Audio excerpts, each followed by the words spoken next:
Magandang hapon po sa ating lahat. Bilang pasimula po ay hingin po muna natin ang tulong ng ating Panginoon.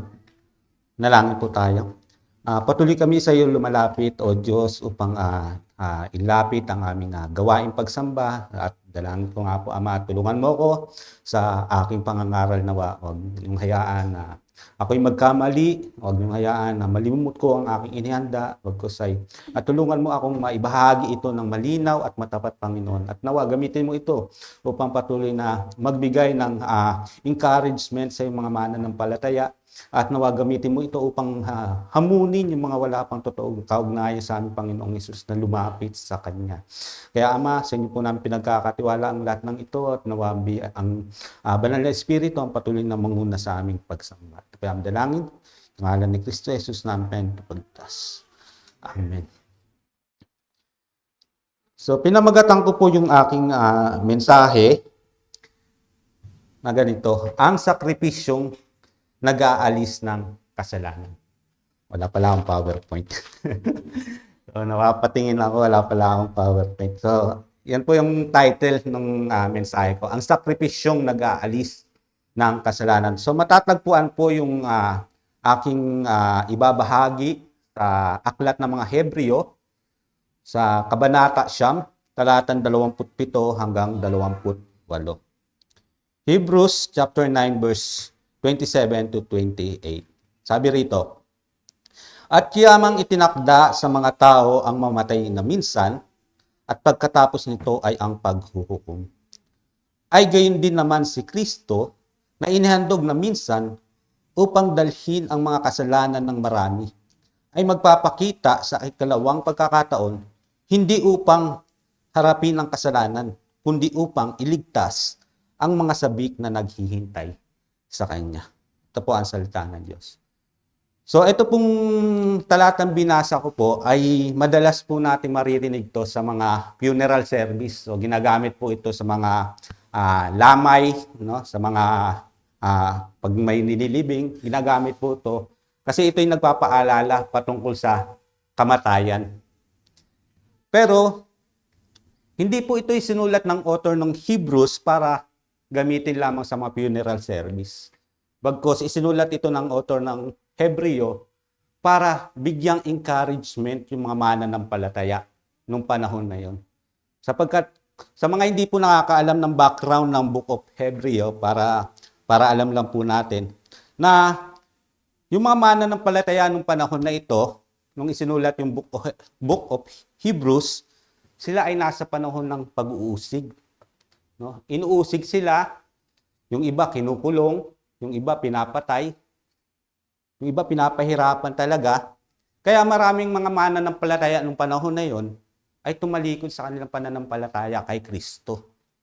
At bumalik sila sa Judaismo. Ibig sabihin, ito yung pananampalatayang ng mga Hudyo. Ang masakit pa rito, kapwa nila Hudyo ang mga umuusig sa kanila. Kaya yung mga tao, yung mga mananampalataya na gustong tumakas o umiwas sa kamatayan o sa kapighatian, mas pinipili na lang nila talikuran yung pananampalatayang Kristyanismo at bumalik sa pananampalatayang Judaismo. Kaya nga isinulat to ng author ng Hebrews para encourage yung mga mananampalataya na manatili sa kanilang pananampalataya kay Kristo. Manatili sila doon sa kanilang pinanghahawakan pananampalataya. Sapagkat ang pinakamensahe kasi nung aklat ng Hebreo ay patungkol sa pagiging higit ni Kristo. So bakit kayo babalik sa pananampalatayang Judaismo kung higit si Kristo? So para malaman natin kung ano nga ba yung pagiging higit ni Kristo, dapat alam din natin kung ano nga ba yung pananampalatayang Judaismo. So itong pananampalatayang Judaismo, ito yung mga pagsunod sa mga kautosan nagmula pa nung panahon ni Moises, 'di ba? Nung lumabas sila sa Egypt, nagbigay ang Diyos ng mga kautusan, itinalaga ng Diyos ang mga angkan ng Levita na siyang maglilingkod sa tabernakulo o sa templo. So Nagbigay ang Diyos ng mga kautusan na sinusunod ng Israel. Yun ang pinaniniwalaan ng Israel, no? Naniniwala sila sa mga propeta at yung pag-aalay ng hayop at yung dugo na dinadala mismo ng pinakapunong pari sa loob ng kabanal-banalan ng dako ng tabernakulo. Yun ay mga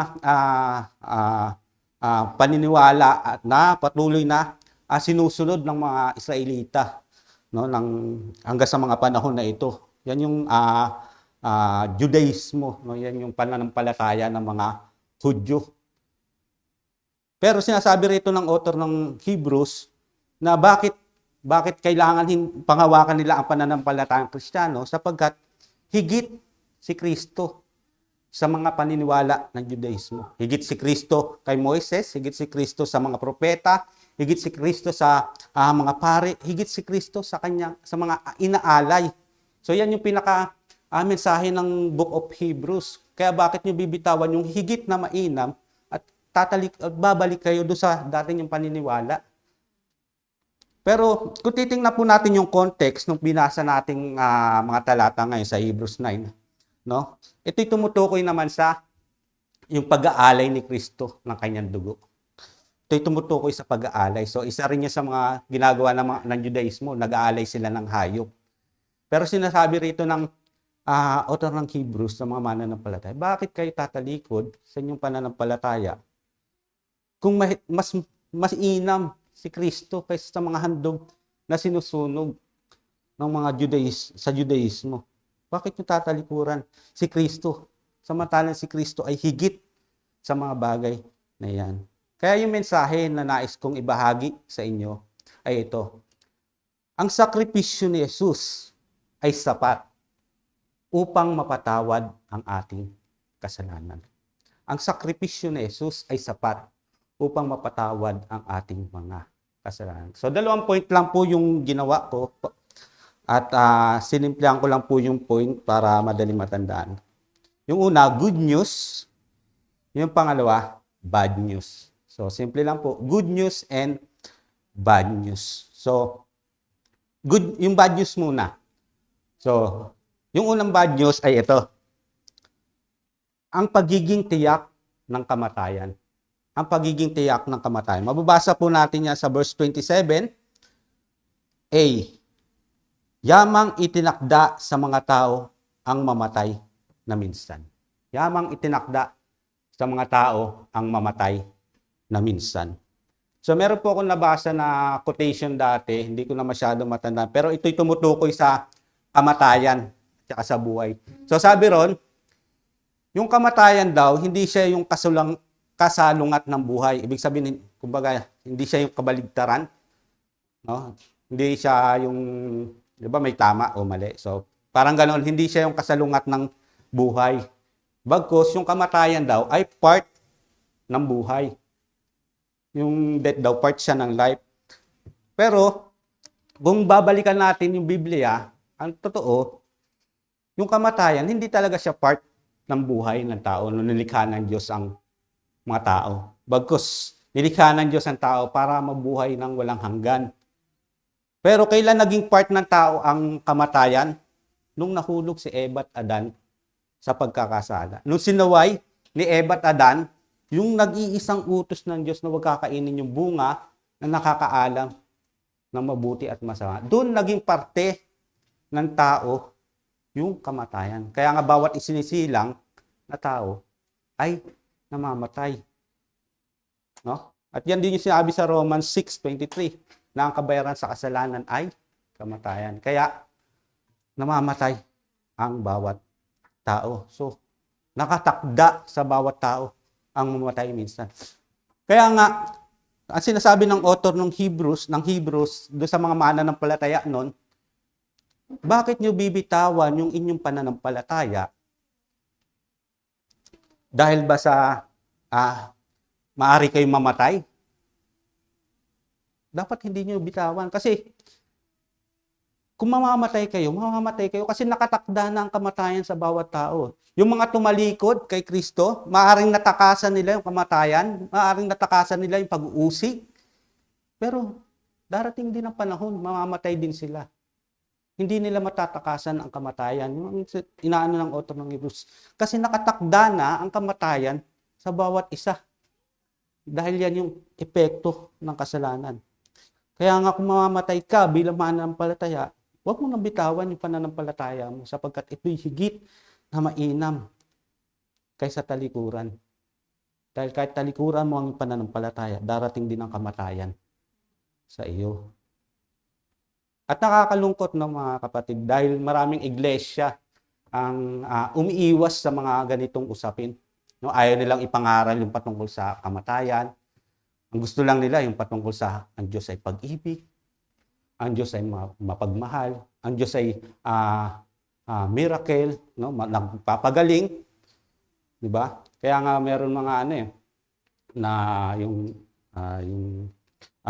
tawag dito, yung mga yung mga health and wealth gospel.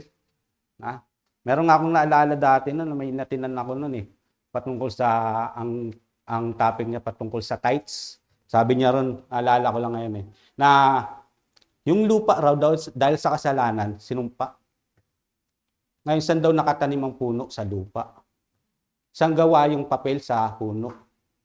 Saan gawa yung pera? Sa papel. Ngayon, para mawala yung sumpa daw sa pera, ibigay sa church. So napakinggan ko talaga yon. Kaya naalala ko lang nung Pero, pero maraming church talaga na ayaw pag-usapan yung kamatayan. Kasi siyempre, problemado ka. Kaya nga ako gustong matid kasi parang dami ko ng problema. Tapos maririnig mo pa patungkol sa kamatayan yung pinapangaral. Baka hindi ka na bumalik. So, ganun yung iniisip ng mga mangangaral. Baka hindi na bumalik kapag ang napag-usapan ay patungkol sa ganitong mga usapin. Pero malinaw ang Biblia. At itinuturo ng Biblia ang patungkol sa kamatayan. At ginamit din ito ng author ng Hebrews para i-encourage yung mga mananampalataya. At bilang paalala naman sa mga hindi mananampalataya na ang kamatayan ay itinakda na. Diba nakakatakot yun? Bad news yun, lalo na kung wala ka kay Kristo. Paano kung kumakatok na yung kamatayan dyan sa pintuan? Handa ka kaya? Paano kung natulog ka ngayon o mamaya, sigurado ka bang magigising ka pa? Pag naglakad ka dyan sa labas, sigurado ka bang hindi ka maaksidente? So, di natin alam yung buhay. Pero ang alam natin, ang kamatayan ay tiyak. Dahil ito itinakda na ng Diyos sa bawat tao. Yan ay dahil sa kasalanan. So, yan po yung isang bad news. Pero sa mga mananampalataya, isa tong encouragement. Kapag sabi nga yung kamatayan daw, one step to glory. No? One step to glory. So, yan yung unang bad news, no? Na itinakda na ang kamatayan. Ang pagiging tiyak ng kamatayan. So, yung pangalawang bad news ay ito. Ang pagiging tiyak ng paghukom. Ang pagiging tiyak ng paghukom. Sabi rito sa 27b rin. Ay 27, pero sa sabi? Basahin ko na rin buong 37. At yamang itinakda sa mga tao ang mamatay na minsan, at pagkatapos nito ay ang paghukom. So marami na naman tao na ang akala nila, ang katapusan ng buhay ay kamatayan. Pero hindi nila alam na yung kamatayan, yan pa lang ang pasimula ng pangwalang hanggan. Sapagkat sabi rito, napakalinaw, na pagkatapos ng kamatayan ay ang paghuhukom. Pero maraming tao pa rin ngayon na hindi alam yung bagay na yan. Kaya nga mas pinipili nilang magpakamatay. Diba? Kung may nababalitaan kayo, may mga tumatalon sa building, may nagpapasagasa, diba? May mga nagbibigti dahil sa mga problema, dahil bigo sa pag-ibig, dahil nalugi silang negosyo, anuman. Pinapatay nila ang kanilang sarili kasi ang pagkakaunawa nila, matatapos ang paghihirap nila kapag namatay sila. No? Kapag namatay sila. At ganoon din yung gustong sabihin ng author ng Hebrews dito sa mga mananampalataya. No? Na bagamat inuusig kayo, no? Maaring yung iba sa inyo pinatay, maaring yung iba sa inyo ibinalanggo, Maaaring yung iba sa inyo pinapahirapan. Pero hindi yan makakatakas sa hukuman ng Diyos. Maaaring hindi sila nakukulong sa panahon na ito. Maaaring masaya sila sa ginagawa nila. Pero hindi sila makakatakas sa hukuman ng Diyos. Kahit yung mga mananampalataya ng panahon na ito na tumalikod, maaaring nakatakas sila sa pag-uusig, maaaring natakasan nila yung kamatayan, pero hindi sila makakatakas sa hukuman ng Diyos. Di ba? Kaya, yun gusto sabihin ng author ng Hebrews, kaya nga encouragement to sa mananampalataya. Pero sa mga hindi mananampalataya, isa pong bad news. Dahil pagkatapos ng kamatayan, paghuhukom. Lalo na sa panahon ngayon, di ba marami tayong naririnig na balita ng mga krimen na hindi nalulutas. May mga nire-rape, may mga pinapatay. Nakaraan lang sa Jose, may binaril. Di ba? Hindi alam kung sino pero darating ang panahon. Hindi nila matatakasan ang hukuman ng Diyos. Kahit anong gawin nila. Maaaring nakaligtas sila rito. At yung mga mananampalataya dito sa sa aklat na ito na tumalikod at bumalik sa Judaismo, maaaring nakatakasan nila mga pag-uusig ng kamatayan, pero hindi sila makakatakas sa paghuhukom ng Diyos. Diba? At kung pag-uusapan natin yung paghuhukom ng Diyos, maraming tayong makikita mga talata. Ipinasilip sa atin ng Diyos kung ano ba yung mangyayari sa uling panahon sa paghuhukom So sabi sa Matthew, di ba, Matthew 25:31 hanggang 46, yung ibubukod ng Diyos yung kanyang tupa sa mga kambing. Tapos susunugin yung mga kambing. Sa Matthew 13:40-43, ito naman yung patungkol sa paghatol sa mga hindi mananampalataya na hanggang hindi nanampalataya. So babasahin ko yung sa Matthew 13 verse 43, 40-43. 13 para mas makita natin kung ano nga ba ibig sabihin ng paghatol ng Diyos. 40-43. Sabi rito, kaya't kung paanong tinitipon ang mga damo upang sunugin sa apoy, gayon din ang mangyayari sa katapusan ng sanlibutan. Susuguin ng anak ng tao ang kanyang mga anghel at titipunin nila sa labas ng kanyang kaharian ang lahat ng mga sanhi ng pagkakasala at ang mga gumagawa ng kasamaan, at itatapon nila ang mga ito sa pugon ng apoy. Doon ay magkakaroon ng pagtangis at pagngangalit ng ngipin. So yan ang mangyayari sa mga hindi mananampalataya na hanggang sa huli hindi nanampalataya sa Panginoon. Hatulan sila ng Diyos sapagkat huhukuman ng Diyos ang lahat ng makasalanan. At para naman dito sa aklat ng Hebreo, binigyan niya rin ng warning yung mga mananampalataya na tumalikod noon nung panahon ng pag-uusig. At ganito yung sabi ng aklat ng author ng Hebrews sa kanila. Sa chapter 10 verse 26 to 27 ay ganito. Sapagkat kung sinadya nating magkasala, matapos nating tanggapin ang lubos na pagkakilala sa katotohanan, ay wala nang natitira pang alay para sa mga kasalanan, kundi isang kakilakilabot na paghihintay sa paghukom at isang naglalagablab na apoy na tutupok sa mga kaaway. So, ito'y paalala sa mga mananampalataya noon na tumalikod dahil sa pag-uusig. Pero para sa mga mananampalataya na nanatili, ito'y encouragement.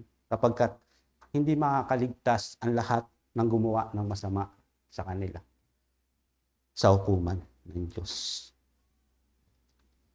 So, yan po yung dalawang bad news.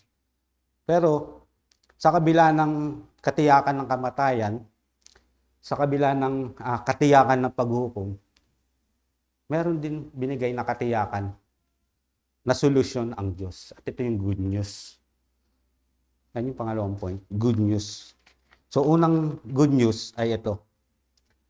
Ang natatanging handog ni Jesus. Ang natatanging handog ni Jesus. Sabi dito sa verse 28, ay ganito. Ay gayon din naman, si Kristo na hinandog minsan upang dalhin ang mga kasalanan ng marami. At gayon din naman, si Kristo na inihandog minsan upang dalhin ang mga kasalanan ng marami. So bakit kailangan, no? Bakit kailangan ihandog ni Jesus yung kanyang sarili? Hindi ba pwedeng magligtas na lang siya? Bakit kinakailangan pa maghandog ng kanyang sarili? Kasi kung babasahin natin dito sa chapter 9, no, verse 22, ay ganito. Sa katunayan, sa ilalim ng kautusan, halos lahat ng mga bagay ay nililinis ng dugo. Kung walang pagdanak ng dugo, walang kapatawaran sa kasalanan. So, yan yung dahilan kung bakit kinakailangan ng Kristo na ialay ang kanyang sarili at ang kanyang dugo para dalhin yung kasalanan ng marami. Titin ko marami, hindi lahat. Marami. Kaya nga,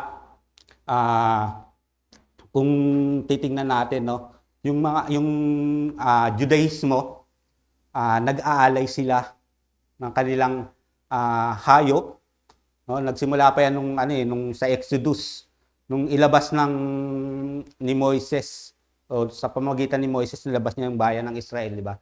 Para hindi mamatay yung mga panganay ng mga Israelita, nagpahid sila ng dugo. Inutos din ng Panginoon nyo, kung gusto nyo makaligtas sa kamatayan, ipahid nyo yung dugo sa hamba ng yung mga pintuan. Kaya nung dumaan yung anghel ng kamatayan, lahat ng panganay sa Ehipto namatay maliban sa mga panganay sa lahi ng Israel dahil doon sa dugo na. At yun ay patuloy na ginagawa nila. Nag-aalay sila ng dugo at tanging punong pari lamang ang nagdadala nito doon sa kabanal-banalang dako. Yun ay ginagawa nila taon-taon bilang pagpapatawad sa kanilang kasalanan. Pero ang totoo, yung ginagawa ng mga Judaismo ay hindi talaga nakakapagpasakdal sa kanila. No? Hindi talaga yung nagpapasakdal sa kanila. Bagkus, iyon ay nagpapaalala lang sa kanilang mga kasalanan. Sapagkat yung pag-aalay nila taon-taon, ito'y anino lamang ng totoong alay. No? At ito makikita nasa chapter 10 verse 1. Sabi rito, yamang ang kautusan ay anino lamang na mabubuting bagay na darating at hindi ang tunay na larawan ng mga bagay na ito. Kailanman ay hindi nito mapapasakdal ang mga lumalapit sa pamamagitan ng gayon ding mga alay na laging inihahandog taon-taon. So dito sinasabi ng author ng Hebrews, yung paniniwala ng Judaismo na pag-aalay, hindi yan ang nagpapasakdal. Sapagkat yung ginagawa ng Judaismo na pag-aalay, isa lamang anino ng tunay na larawan. At yung larawan nito ay si Jesus. Kaya nga sinasabi ng author ng Hebrews, bakit yung tatalikuran si Jesus at ipapalit sa pananampalatayang Judaismo? Kung si Jesus, yung tunay na alay, siya yung larawan. Samantalang yung ginagawa ng Judaismo, anino lang ni Jesus. Kaya isa itong encouragement at good news para sa mga mananampalataya na patuloy natin panghawakan yung ating pananampalataya sapagkat si Jesus ay higit sa anumang bagay. Si Jesus ang paraan para tayo mapatawad sa ating kasalanan. At hindi lang to basta tradisyon ng mga Hudyo. Talagang pinaniniwalaan nila to. Kaya nga yung mga panahon na ito, inuusig nila talaga yung mga Hudyo na nananampalataya kay Kristo eh. Kasi gusto nilang manumbalik sila sa dati nila religion, pero marami pa rin mga mananampalataya ng panahon na yun, nananindigan sa kanilang pananampalataya kahit pa ang kapalit nito ay kanilang buhay. Kahit pa ang kapalit nito ay mahirapan sila. Pero para doon sa mga tumalikod at sa mga hindi mananampalataya, ito'y isang paalala. Paalala to na walang ibang paraan na ibinigay ng Diyos para ang isang tao ay mapatawad sa kanyang kasalanan, maliban ang pananampalataya kay Jesus sa kanyang ginawa. Bakit? Sapagkat Hindi katulad ng mga punong pari na sila yung nagdadala ng dugo at nag-aalay para sa kapatawaran ng bayan ng Israel taon-taon. Sapagkat dito si Jesus mismo yung nagdala ng kanyang sariling dugo. Hindi sa kamay hindi sa templo na gawa ng tao, no? Bagkus doon sa langit mismo. Siya mismo yung nagdala sa Ama ng kanyang alay. At yan ay makikita natin sa verse 10. 3 and 4, sabi rito. Ay dito sa sa 9:24-26, sabi rito, 9:24-26.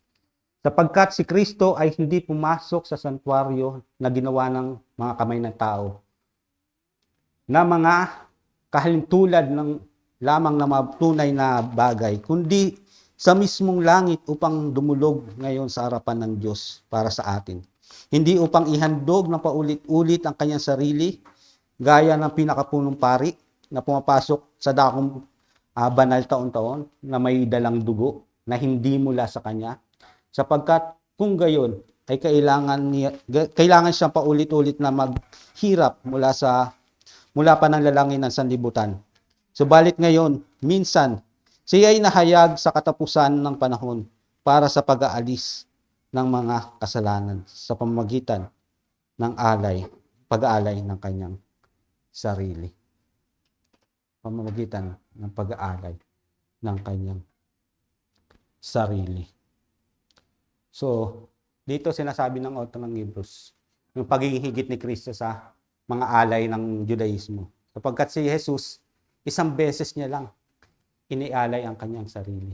Sabi nga dito sa talata na binasa natin, minsan. At yung minsan na yun, inahiyan tulad ng author sa isang bagay. Ano to? Yung kamatayan. No? May mga nangyayari sa buhay natin na maaaring paulit-ulit, pero isa lang yung minsan nangyayari sa buhay ng tao, yung kamatayan. Kaya nga sabi rito, 27, yamang itinakda sa mga tao ang mamatay minsan, 28, ay gayon din naman si Kristo na inihandog minsan. So, ibig sabihin, yung pagiging minsan ng paghahandog ni Jesus ay isang beses lang. Kasi wala naman tao na namatay ng 2 beses maliban kay Lazaro na binuhay ni Jesus. So, ang kamatayan ng tao ay isang beses. Ganun din yung paghandog ni Jesus. Isang beses lang. Hindi na pwedeng ulitin. Sapagkat sapat yung handog ni Jesus para mapatawad ang kasalanan ng tao. Hindi katulad ng ginagawa ng mga Judaismo na taon-taon. Sapat ang handog ni Jesus ng kanyang dugo. Kaya nga kung meron ka kaugnayan kay Jesus, pinatawad na ang iyong kasalanan. At ito'y encouragement na lalo natin panghawakan yung ating pananampalataya sa ating Panginoon. Sapagkat ito'y higit na mainam sa anumang bagay. Pero para sa mga walang totoong kaugnayan kay Jesus, lumapit kayo sa Kanya. Bakit? Sapagkat nasa ilalim kayo ng puot ng Diyos. Nasa ilalim kayo ng hatol ng Diyos. At maraming talata sa Biblia na sinabi kung anong mangyayari kapag hinatulan tayo ng Diyos. Pero nagbigay ang Diyos ng paraan para makaiwas sa paghatol na yun. At ito'y walang iba kundi si Jesus. Yung kanyang ginawa doon sa krus. Yung kanyang pag-aalay ng kanyang dugo. Lumapit kayo sa Kanya sapagkat siya lamang ang ibinigay ng Diyos na paraan para maligtas ang isang tao. Kapag lumapit kayo sa Kanya, Kanyang sinasabi, kailanman hindi niya kayo itataboy.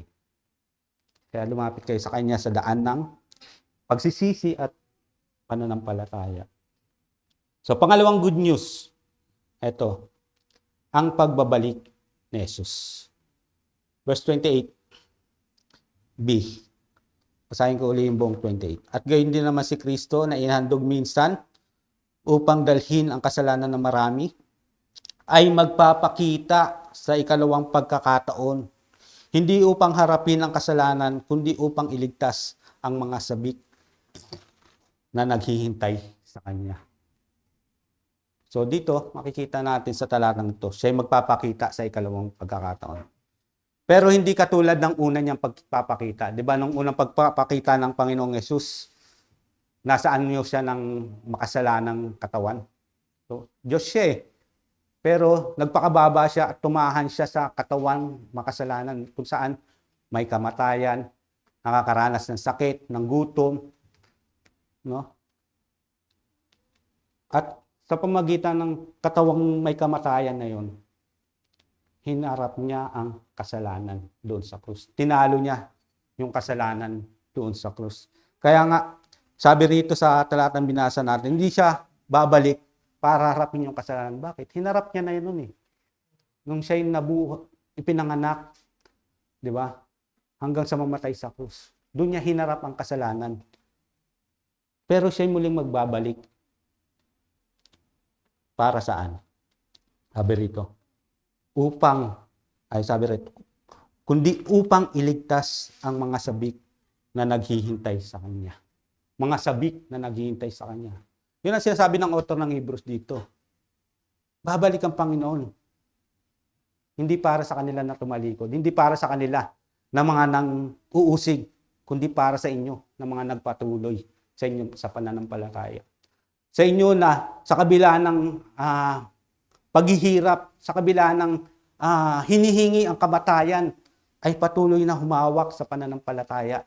Para sa inyo babalik ang Panginoon. At para sa mga mananampalataya rito na patuloy na nananampalataya, kahit na maaring marami tayong problema dinadanas, hindi katulad nung panahon ng Book of Hebrews na may pag-uusig. Pero marami pa rin tukso sa paligid. Marami pa rin problema sa paligid. Nasa gobyerno, hanggang sa mga pagmahal ng bilihin. Pero patuloy na nananampalataya at hindi tumatalikod. Para sa inyo to, babalik ang Panginoon. Para sa inyo, nasabik na naghihintay sa Kanya. Para sa inyo, nasabik na naghihintay sa inyo. Kaya nga, patuloy ko na paalala para sa mga wala pa kay Jesus. Isipin niyo ito mabuti. Kung sakaling bumalik ang Panginoong Jesus, handa ba kayo? O baka isa kayo sa itatapon niya sa impyerno. So, isinulat to hindi para katakutan, kundi isinulat to para paalalahanan kayo. Para maging handa kayo. Kaya lumapit kayo kay Jesus sapagkat ito lang ang paraan ibinigay ng Diyos para ang isang makasalanan ay makasama niya doon sa bagong langit at bagong lupa. Kasi kung wala kang totoong kaugnayan kay Jesus, nasa malaking panganib ka. Sapagkat sabi rito, tiyak ang kamatayan at tiyak din ang paghukom. Pero may alok ang Diyos na tiyak na kaligtasan. Ito'y walang iba kundi Jesus. Si Jesus. Lumapit ka sa Kanya sa daan ng pananampalataya. Manalangin po tayo. Patuloy kami nagpapasalamat, O Diyos, sa iyong mga salita. Nawa, tulungan mo kami na panghawakan ng aming pananampalataya hanggang sa muling pagbalik ng aming Panginoong Yesus. At sa mga wala pang totoong kaugnayan sa aming Panginoong Yesus, nawa gamitin mo itong mga salita mo upang palalahanan sila at nawa ilapit mo rin sila sa aming Panginoong Yesus. Huwag mong hayaan na mapahamak sila, huwag mong hayaan na danasin nila yung mga salita mo dito sa Biblia patungkol sa huling panahon. Bagkus ay habang maaga pa ay maunawaan nila na ang kaligtasan ay na kay Kristo. At tulungan mo sila na lumapit sa Kanya, Panginoon. Walang ibang makakapagligtas sa kanila maliban sa inyo, Ama. Kaya sa inyo po namin pinagkakatiwalaan kanyang kaluluwa. Muli, Ama, sa inyo po namin pinagkakatiwalaan lahat ng ito. Ito po yung dalangin sa Kristo Jesus na aming Panginoon tagapagligtas.